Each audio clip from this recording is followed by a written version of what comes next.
Hello and welcome to Rebels Radio latest interview. I'm joined by Slough Joint Manager Neil Baker. How are you, Neil? Very well, John. Yourself? Yeah, not too bad at all. I was happy that we managed to get 90 minutes out of the way on Tuesday. Yeah. It was a tough trip. Tough trip up to Biggleswade. A number of us had problems with the traffic, and obviously we had probably 4 or 5 that got there sort of after 7:15, with 2 getting there at just before 7:35. So I had a massive 10 minutes to get ready and try and get themselves warm, which wasn't ideal. Yeah, how many times did you have to go through squad selection or team selection? Well, at one point, we were very close to having to change the team. We spoke to Guy. Guy wasn't really still 100%, so we decided just to hold back on sort of taking Reece out the side and putting Guy in. The problem was Ryan and Reece were in the same car, and we needed one of them to play whatever. So we just decided that we'd keep it as those 2. But it did get close. We had to speak to the referee. The referee had said, if the game starts late, we'll get a fine. And one of the linesmen mentioned £700, and I just thought, well, that's nonsense. But anyway, I didn't want to, cost the club money. But fortunately, they got there with 10 minutes to spare and got themselves ready and just had to start the game. Did it affect how the team started? Because it was a little bit slow. Biggleswade came out firing. Yeah, you can never tell. I mean, some of our performances away midweek over the last year or so, you look at Barton Rovers away, where we had players turning up at 20 past 7, half 7. They've been caught in traffic, and we played brilliant that day. And same with Corby. We had the same problems at Corby. People late again.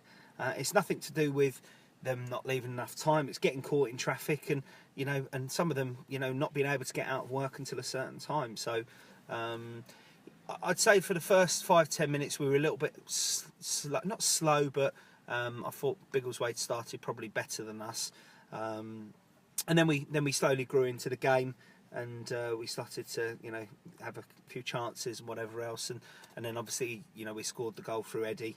Great bit of play from Scott Harris, and Confidence grew massively after that. Yeah. I mean, obviously it was a great finish from Eddie, and then we were pretty confident for the rest of the half. I mean, they still had a couple of good chances. Alex made a very good save, with his legs, and but then we got the second goal, and you're sitting there thinking, well, yeah, it's a commanding lead at half time. But you lost Dobbo. Yep, that was a blow. Dobbo was sort of running for the ball, and again, nobody anywhere near him, and he went down. And first thought was that he's done something to his knee, and that would have just been our luck. But he twisted his ankle. He's possibly done some ankle ligament damage. We're not quite sure to the extent of what yet. So obviously we had to reshuffle the pack. Guy had to come on at right back. We pushed Sean into right midfield, and Knight over to the left. So unfortunately, with one change, we've had to make sort of 3 changes as such. So what did you say then at half time? Obviously rejiggling the pack, a 2-goal comfortable lead at half time. What did you have to say to the boys? Well, for a start, we didn't say it was comfortable. We brought up Kettering game. We brought up. Myself and John were managing at Godalming 2 years ago, and went to Biggleswade and were 2-0 up at half time there, and lost the game 3-2.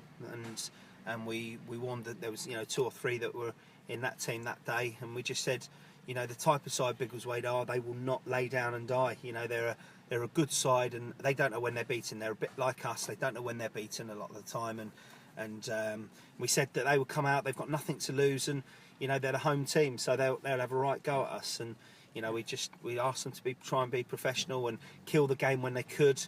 And unfortunately, way it sort of happened second half was we had a great chance to make it 3-0. Scott Harris had a very good chance, and their keeper made a good save, and then from then on it was all Biggleswade. They put us under extreme pressure.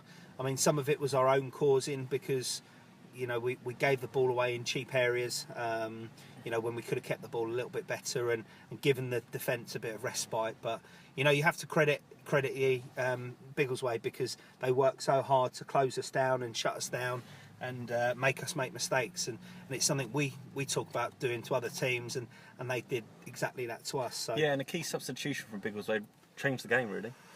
yeah, well, Craig Daniels is a top player. He's been the bane of mine and John's life every time we played against them. He's scored against us. I think that's 4 in 4 he's got against us now, and he's a top player. He's been coming back from injury, and he's probably one of the best wingers in the league. And he's quick, he's strong, scores goals. He's sort of got everything to his game. That's why he's under contract with Biggleswade, and he come on and he made the difference. Obviously got the second and the third goals.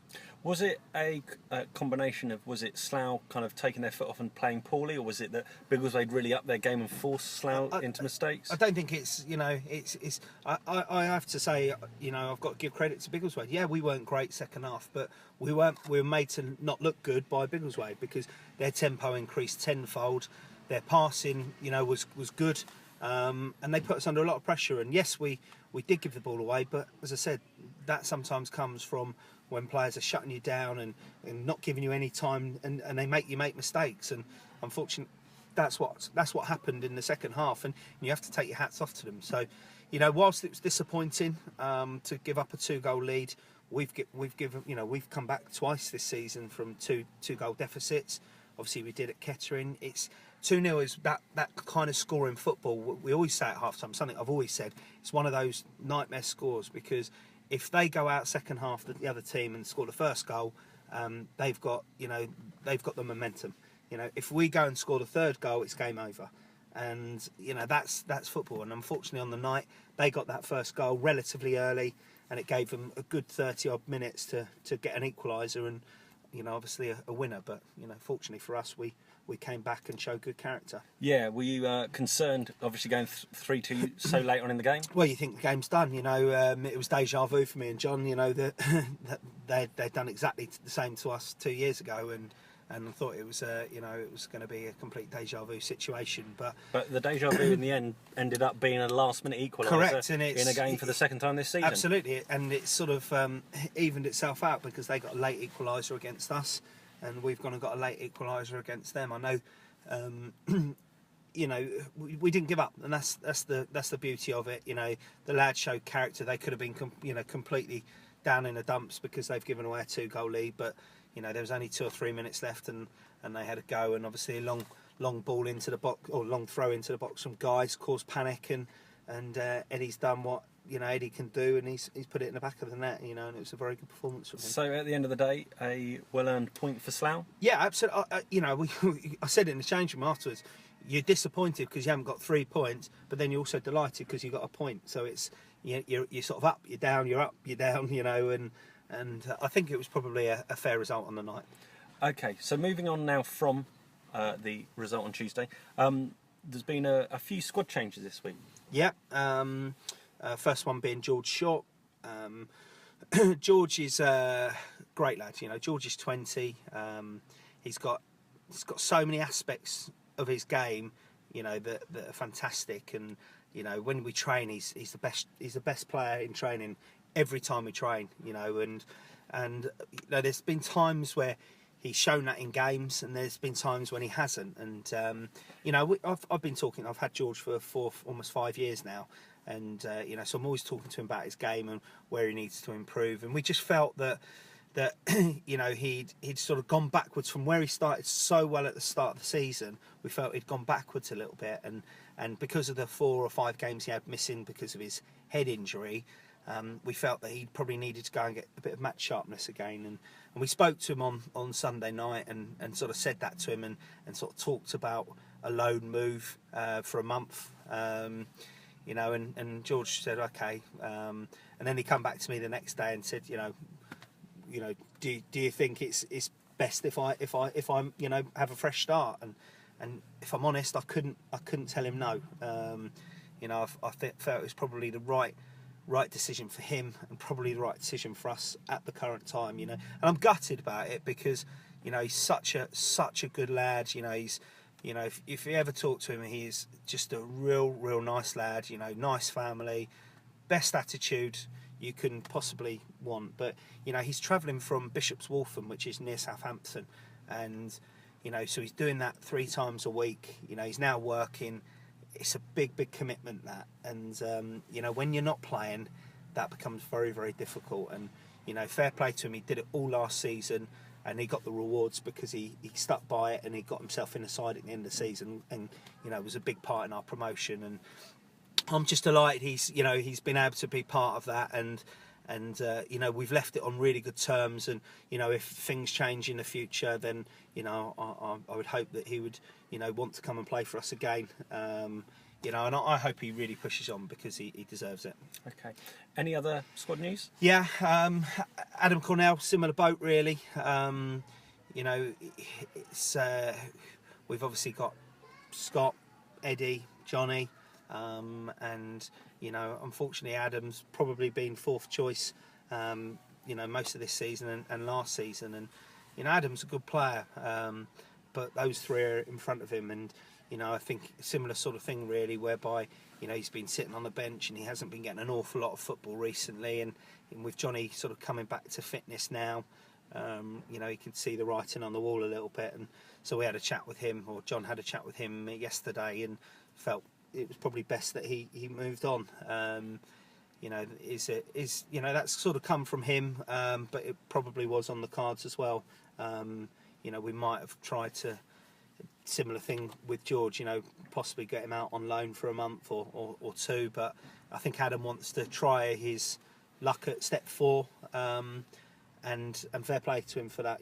So he'll probably deregister and register with another Southern club, and I wish him the best. He's another really, really good lad. He's well liked in the changing room. Very, very funny boy.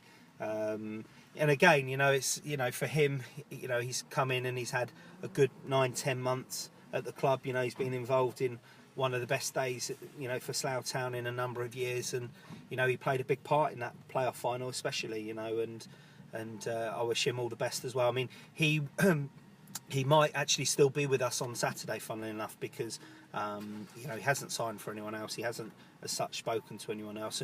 And with the situation with Johnny, we're not 100% sure if he's going to be fit for the weekend. So Adam, to be fair to him, has said that he's happy to come up to Margate and help us out. So we'll know a bit more after sort of fitness test for Johnny a bit later, either tonight or tomorrow.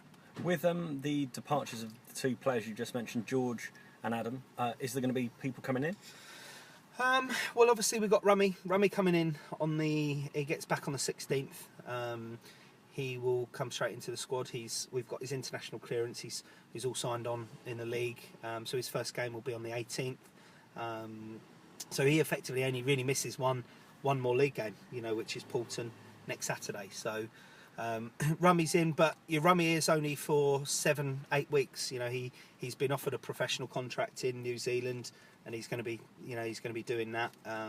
However, I think we get the benefit of him for 10 or 11 games, which is a quarter of the season, and it's no different than having a loan player as such. But he's somebody that we know, we can trust. He's a good lad, and for the time that he'll be with us, he'll be ultra professional. So he'll be coming in, and we are looking at 1 or 2 little things. With the squad, there's nothing else in the sort of offing at the moment, but myself and John are constantly looking at it. There's 1 or 2 players out there that do take our fancy. They're not available at the moment, but we'll keep our eyes on things, and we're not going to rush into making any decisions. And the players who are going, you could say are more of your squad players, and it's not your sort of main players that are playing, although you could argue that with George in terms of he has played a lot of games this season. But I think with Rummy back in, Searsy coming in doing really well, you got Jamie McClurg, you got Luke Knight, Ben Edwards. I think he would have found it difficult to play. So yeah, I mean, there's nothing that we're doing as such at the moment, but we'll be monitoring that. Okay, for the immediate future, what does the squad look like for Saturday? Obviously, Dobbo was suspended, but he's going to be injured anyway. Yep. What is the rest of the team news? Well, Ben pulled his pulled an adductor muscle in the warm-up on Tuesday night. Unfortunately, he was one of the ones that got there late, Went, been in the car for 2.5 hours, got out, tried to do a warm up straight away, and unfortunately pushed it, and he got a slight paw in his adductor, so he's a doubt. We've got a doubt over Adrian Sear as well. So we're not we're not in the strongest position that we could be in, but we're okay. We're happy with what we're going to have going to Margate. What's the importance of the trophy this season?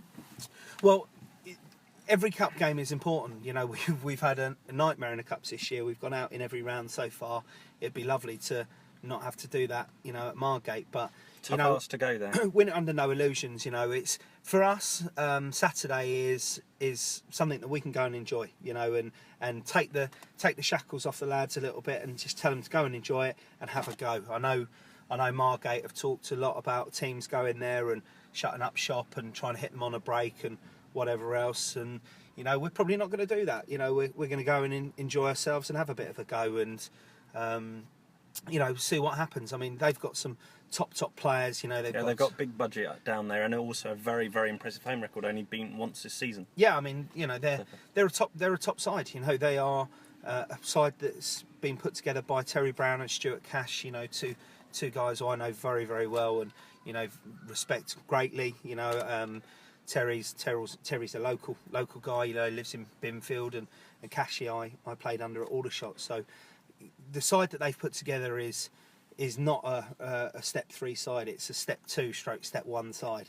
They've got loads of league experience, loads of conference experience, and it's no secret that they are shelling out the money. The chairman's really backing them. He's got a big vision for Margate as a club. They're putting loads of money into the infrastructure and the side, and it's going to be an impressive club for a number of years, I'm sure. And yeah, it's the hardest draw we could have got at this stage. But you know what? So what? It's a game of football at the end of the day. They got beat on Tuesday night against Enfield 3-1. Which obviously they would not have been expecting to. So it's possible. And Barton Rovers went there in the FA Cup, and granted, apparently it was a bit of a smash and grab, but they still beat them 2-1. So it is doable, and that is the only game that they've lost at home. But it is doable, and we'll just go there and give it a go. And if we come up short, then we come up short. But obviously we'd like to get through because there is also money to be made in the competition. But I don't think we're under an awful lot of pressure on that one. Well, let's look forward to a good away day down by the seaside. Yeah. If you want to join us, if you can't make it, please join us at MyFC Rebels Radio during the game. But let's hope there's plenty of Rebels travel down to make it an even better atmosphere on the day and get behind the lads. Yeah, definitely. I think it'd be a good crowd there, and it'd be great to see as many Slough fans as possible and getting behind the team as they usually do. Well, thank you ever so much for your time, Neil. Cheers, John. Bye.